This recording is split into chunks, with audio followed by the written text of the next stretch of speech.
Fala, nação tricolor, sejam bem-vindos a mais um vídeo aqui do nosso canal Meu Bahia. Tudo bem com vocês? No vídeo de hoje para falar sobre um assunto que eu tenho certeza que todo torcedor do Bahia gosta e ama, que é sobre transferências. Desde que terminou o Campeonato Brasileiro, muitos nomes estão sendo especulados no Bahia, possíveis chegadas, possíveis saídas, e eu vou tentar nesse vídeo, além de fazer um resumo da situação de cada jogador, também fazer uma análise da situação e do propriamente do atleta. Só quero pedir duas coisas para vocês antes da gente começar o vídeo, é que vocês deixem um like aqui para ajudar o meu trabalho e para fazer com que esse vídeo chegue para mais tricolores. É muito importante para a gente, para o nosso trabalho aqui no Meu Bahia. E se você ainda não conhece o nosso trabalho, se inscreve no canal se você gostar do vídeo, não custa nada, é de graça e vai me ajudar muito. A gente está com a meta de chegar a 1000 inscritos até o final do ano. Falta menos de 200, então conto com a ajuda de vocês. Se vocês gostarem do nosso conteúdo aqui, chega de enrolação, vamos lá pro vídeo. Bom, meu povo, vamos lá. O primeiro jogador que eu quero falar com vocês nesse vídeo é sobre o Gustavo Scarpa, jogador de 29 anos, ex-Palmeiras, que atualmente está no Olympiacos da Grécia. Foi um dos primeiros jogadores a serem mencionados ali com o Bahia. É um atleta que vai ser muito cobiçado nessa janela do futebol brasileiro, não só pelo Bahia, como outros clubes também. O Gustavo, que vive uma situação difícil na Europa, né? Desde que ele foi vendido, desde que ele foi transferido, né, para o Nottingham Forest da Inglaterra. Ele teve alguns minutos no clube inglês, logo na sua chegada, mas logo foi perdendo espaço, não foi sequer relacionado. O treinador da equipe, o Steve Cooper, disse em diversas entrevistas que não contava com o brasileiro no elenco, assim, que não fazia parte dos planos, e por conta disso, ele foi emprestado ao Olympiacos da Grécia, que é o mesmo dono, né, do Nottingham Forest. Lá ele tá tendo alguns minutos, mas assim, números muito tímidos pro jogador e para a qualidade do jogador que a gente viu aqui no futebol brasileiro. É óbvio que esses números ruins e essa pouca minutagem, muito se dá ao fato da má adaptação dele no futebol europeu, principalmente no futebol inglês, que é um futebol, assim, gente, totalmente diferente do brasileiro.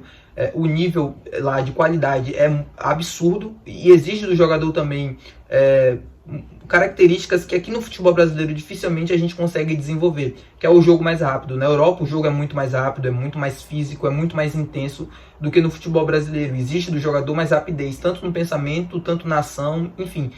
Leva tempo para a pessoa se acostumar e para a pessoa se adaptar. E o Gustavo não teve esse tempo. E tem outro detalhe também. Ele jogava no Palmeiras, que é um time de mais imposição. E quando ele se transfere para o Nottingham Forest, que é um clube mais reativo, um clube que os jogadores participam um pouco do jogo, tocam menos na bola, o Gustavo teve problemas para se adaptar também. A situação de momento do jogador ela é mais ou menos a mesma do que há semanas atrás, quando o Campeonato Brasileiro ainda estava rolando. O Atlético Mineiro e o Internacional são os clubes, nesse momento, mais próximos do jogador. São os clubes que demonstraram interesse maior no atleta, junto com o staff dele. Nenhum dos dois chegou a apresentar proposta, apenas sinalizou uma investida de 4,5 milhões de euros, que foi recusada pelo clube inglês. Eles não aceitam um valor abaixo do que estão pedindo de 6 milhões, mas é óbvio, né? Chegando ao fim da janela ou chegando mais interessados, esse valor pode acabar sendo reduzido. O Bahia... A situação do Bahia com o atleta é o seguinte, assim, não passou de um interesse. O Bahia chegou a sondar o jogador, chegou a demonstrar interesse, mas nada que se transformasse em uma proposta oficial ou em um negócio mais avançado. O interesse do atleta é permanecer no futebol europeu, até para mostrar um pouco mais do seu futebol, da sua qualidade, que ele não conseguiu demonstrar em nenhuma das duas equipes. Mas, enfim, né, não conseguindo, não resolvendo a sua situação no Nottingham Forest, ficando de fora mais uma vez quando terminar o empréstimo, pode ser, ou ele aceite a mudança para o futebol brasileiro novamente. A situação de momento é apenas essa. Bom, meu povo, vamos lá, vamos falar de um jogador que deve estar mais próximo do Bahia nesse momento, que deve estar quase chegando, ou já chegou, e enfim, o Bahia deve oficializar nos próximos dias a exceção de compra do zagueiro David Duarte, que veio emprestado por Fluminense no início do ano. R$500 mil o Bahia pagou pelo empréstimo do jogador, que teve poucas partidas, é bem verdade, 22 apenas, sofreu com lesões. Com o Rogério Ceni, só entrou em campo 3 vezes, inclusive a última como titular no jogo contra o Atlético Mineiro, mas mesmo assim o Bahia deve exercer a opção de compra a pedido do próprio Rogério Ceni, que gostou do jogador, que já chegou a elogiar ele nas coletivas, inclusive, falando que era o melhor zagueiro construtor que ele tinha no elenco. E de fato é verdade. Apesar do David ter tido poucos jogos, poucas minutagens, muito por conta das lesões e também da sequência, né? Quando ele volta, a gente já tinha um Canu e o Gabriel Xavier à frente dele, e o time não jogando mais com a linha de 3. Ele ainda se mostra um zagueiro interessante, com características pelo menos interessantes para se ter no elenco, pensando em composição. Eu vejo que essa negociação do David, se ela vier a concretizar de fato, com valor acessível. O Fluminense não deve dificultar a negociação, o Fluminense deseja inclusive que ela aconteça. Então, se o jogador vier com um valor acessível, com status mesmo de se manter ali como uma composição de elenco, eu não vejo como um negócio ruim. Como eu falei, o David tem uma altura muito assim importante para o time, né? Uma estatura alta, então ajuda no quesito da bola aérea, tanto defensiva como ofensiva.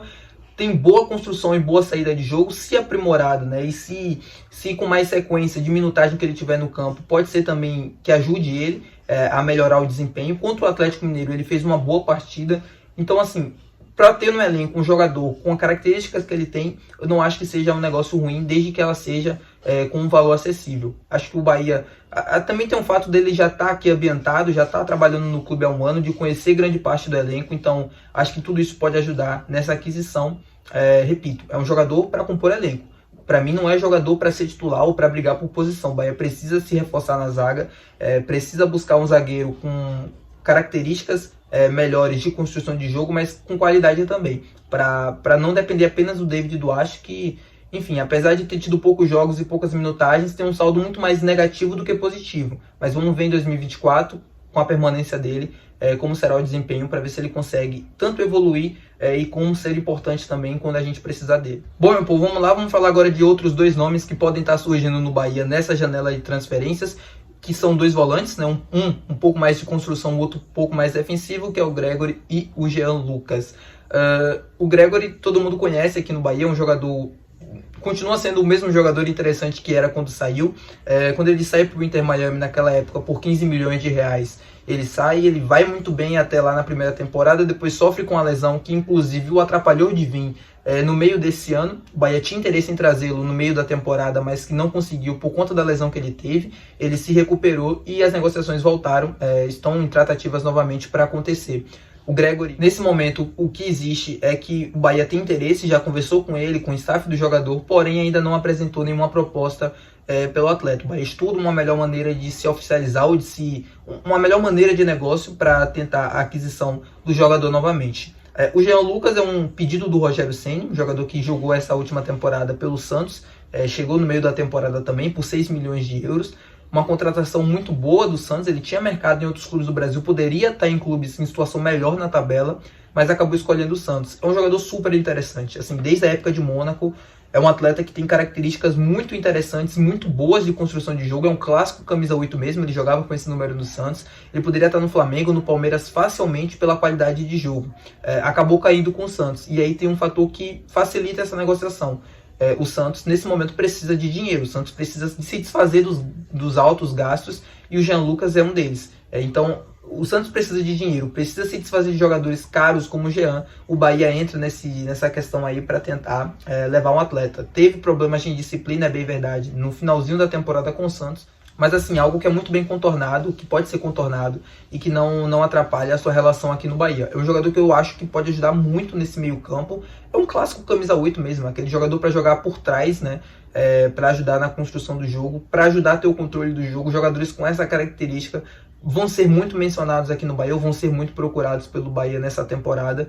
E o Jean, cara, para mim se encaixa perfeitamente naquele meio campo, tem uma melhor construção de jogo até do que o Tassiano, que é um jogador mais polivalente. O Jean não é tão polivalente assim como o Tassiano, mas pode ajudar demais no quesito de construção e também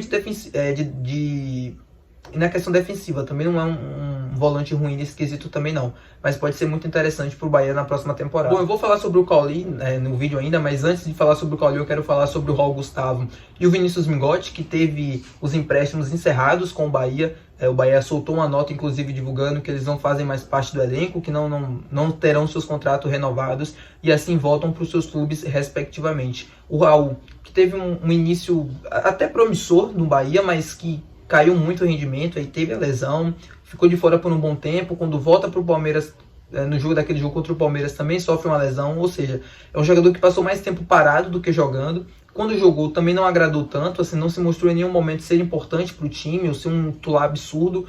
Ter um desempenho bom como teve o Marcos Vitor em algum momento da temporada, e por isso o Bahia não deve exercer a opção de compra, também não deve ter agradado muito o treinador Rogério Ceni, e ele volta para o Corinthians sem uma definição ainda do seu futuro. E sobre o Vinícius Mingotti, né, que é uma apuração, é uma notícia exclusiva do Meu Bahia. O Vinícius Mingotti não interessa a clube nenhum do futebol brasileiro nesse momento. Se houve uma notícia de que o Cuiabá estava interessado no jogador, mas ela foi desmentida pelo empresário do atleta para mim, ele volta para o Atlético Paranaense sem uma definição do seu futuro. É um jogador que chegou, que até hoje eu não entendi muito bem qual foi o motivo da contratação dele. Era um atleta que poderia ser lapidado, poderia melhorar aqui, assim, se mostrou ser um jogador interessante na Série C, na Série B, mas acho que era muito pouco para o que a gente precisava. Ele não conseguiu sequer ser titular ou sequer agradar quando o Everaldo era o camisa 9 do time e estava em um momento em baixa. Então é um jogador que não deixa saudades, que deve voltar para o Atlético Paranaense e ainda não se sabe o que vai acontecer com ele, mas a única certeza é que ele não fará parte do Bahia em 2024, não faz mais parte dos planos do Tricolor para a próxima temporada. Bom, meu povo, agora vamos falar sobre o Cauli. Eu passei talvez as minhas últimas, 48 horas tentando reunir, buscar informações a respeito dessa negociação, desse interesse do Palmeiras, para passar aqui para vocês. Eu vou tentar resumir de maneira bem simples o estágio dessa negociação ou como está se desenrolando as coisas. O Palmeiras quer e tem interesse na contratação do Cauli e o Bahia não quer vender. Simples, o Bahia não tem interesse em negociar o Cauli, o Bahia não tem interesse em envolver outros jogadores do Palmeiras em uma possível negociação, o Bahia não quer se desfazer do Cauli. Dito isso, já avisou e já colocou o preço praticamente pelo jogador, assim, já informou ao Palmeiras aquilo que o Bahia quer, que é 269 milhões de reais, aproximadamente 50 milhões de euros, que é a multa do Cauli, a multa rescisória. Por que o Bahia fez isso? Porque o Bahia não quer vender. Então o Bahia não vai negociar nenhum valor com o time do Palmeiras que não seja o pagamento da multa. Quando você faz o pagamento da multa, aí você já não precisa negociar com o clube, você já vai direto para o jogador e aí negocia. E é óbvio que nenhum clube brasileiro vai pagar essa multa. O Cauli já tem 28 anos, já tem uma idade considerável no mercado, e nenhum clube vai fazer um investimento assim tão alto em um jogador que muito provavelmente não vai te dar retorno financeiro no futuro. O Bahia hoje, assim, eu vejo muitos torcedores do Palmeiras criticando e falando, mas o Bahia não vai lucrar com venda de jogadores e coisas do tipo assim. O Bahia não é um clube satélite, gente. O Bahia não tem a necessidade hoje de se desfazer de seus melhores jogadores por questões financeiras. O Bahia tem condição financeira, o Bahia tem dinheiro ao lado do Grupo City, óbvio, tem todo esse aporte por trás. E o Bahia não precisa ficar vendendo, se desfazendo dos seus melhores jogadores para conseguir lucrar. O Bahia tem um projeto esportivo dentro do campo muito ousado, dentro do futebol brasileiro, de dominar mesmo, de ser protagonista, e isso passa por manter os seus melhores jogadores por mais tempo possível. E o Cauli é um deles. Cauli, Biel, Marcos Felipe hoje em dia também. Então dificilmente o Bahia vai negociar ou vai buscar lucrar 15, 20 milhões em jogadores que ele pode ganhar um retorno dentro do campo maior ainda. Então esse é o estágio da negociação com o Cauli, que eu espero que depois dessa tenha se encerrado, tenha se parado, barrado. O Cauli quer ficar em Salvador, assim, é óbvio que uma proposta de um time que é atual campeão brasileiro acaba mexendo um pouco, mas o Cauli sabe da importância que ele tem para o projeto, sabe que ele é o cara do projeto, do Grupo City, que se as coisas se desenrolarem da maneira como a gente espera que se desenrolem, o Bahia tende a voar cada vez mais alto, tende a estar cada vez no pódio, e o Cauli sabe disso, sabe que pode ser ídolo aqui, né? Pode fazer muito para ser ídolo. Então o interesse do jogador em vestir a camisa do Palmeiras não passa apenas de boatos ou coisas do tipo, de jornalistas tentando até colocar o próprio jogador contra a torcida. Não caiam nessa, tá? É isso, meu povo. Espero que vocês tenham gostado do vídeo de hoje, esclarecido tudo aqui pra vocês. Deixa seu like aqui, se inscreve aqui no canal, deixa nos comentários aqui embaixo aqueles jogadores que vocês querem ver vestindo a camisa do Bahia. Vamos interagir aí. E é isso. Até o próximo vídeo. Valeu, rapaziada.